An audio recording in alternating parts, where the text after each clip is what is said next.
Good afternoon. I want to start with a puzzle that has haunted archaeologists for over a century. Around 3,000 years ago, the most connected world the Mediterranean had ever seen simply fell apart.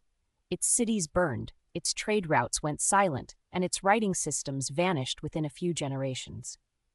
Today we'll walk through what collapsed, what might have caused it, and why it still matters. Because the Bronze Age collapse is not just ancient history. It's a warning about how interconnected systems behave under stress. Here's how we'll proceed. First, we'll set the scene.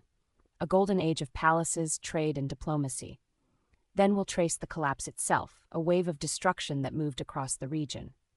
After that, we'll weigh the competing causes, from raiders to drought, and finally, we'll ask what this 3,000-year-old catastrophe teaches us about our own interconnected world. Before the fall, the picture was remarkably bright. The Eastern Mediterranean was not a collection of isolated kingdoms. It was a single, tightly woven world. From the Hittite capital to the Nile, goods and letters moved freely. Let's look at how deeply connected it really was, because that connection explains the scale of what came next. This was in many ways the first globalized age. Palaces in Egypt, Anatolia, and the Aegean exchanged bronze, grain, and luxury goods across the sea. Kings wrote to one another as brothers, negotiating marriages and alliances. Writing, shipping, and diplomacy bound the whole region into one system. And that strength, as we'll see, was also its greatest vulnerability. And then, quite suddenly, it broke.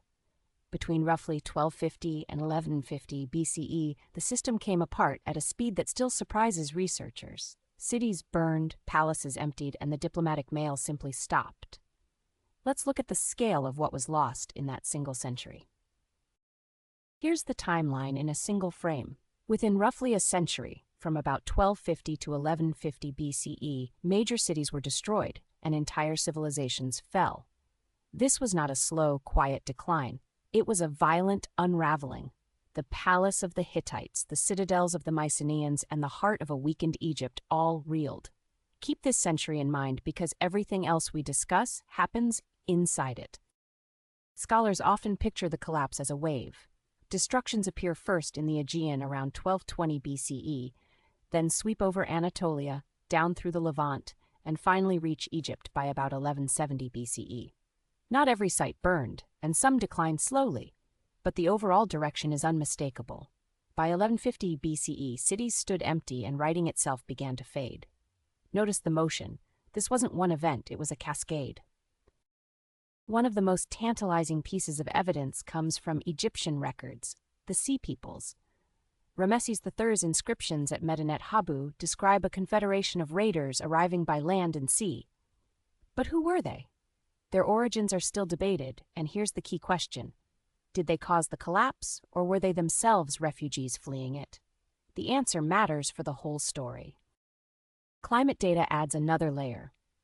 A pollen study led by researchers including Israel Finkelstein sampled the sediment at very high resolution. It shows water-hungry trees declining and drought-tolerant species like olive spreading between 1250 and 1100 BCE. When the same pattern appears across Anatolia, Cyprus, Syria, and the Nile Delta, it points to a regional drought, not just a local bad harvest. For a long time, the debate was a hunt for a single culprit, the Sea Peoples, an earthquake, a drought. But the emerging view is more subtle. These societies were so interlocked through trade, diplomacy, and food networks that a failure in one place could cascade through the rest. So the question isn't really which cause, it's how several pressures converged on a fragile system. That's the central insight. Interconnected systems can fail together. A shock anywhere in this network could ripple everywhere, and each crisis made the next one more likely. The lesson should sound familiar. Our own world is just as tightly coupled economically, politically, and socially, and the Bronze Age reminds us what happens when such systems come under pressure they can't absorb. So why does a 3,000-year-old collapse matter today? Because it's a natural experiment in systemic risk. The Bronze Age world fell not because its people were backward, but because they were deeply connected. Study.com's overview puts it plainly. Disasters that affect one part of an interconnected system can affect all of it. That's a lesson our globalized age cannot afford to ignore. And yet, much remains open. After more than a century of study, there is still no consensus on the trigger. The Sea People's origins remain unknown.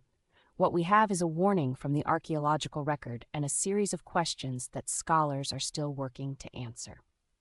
I'd invite you to hold on to that uncertainty because it's exactly what makes this field alive. Thank you. I'm happy to take questions.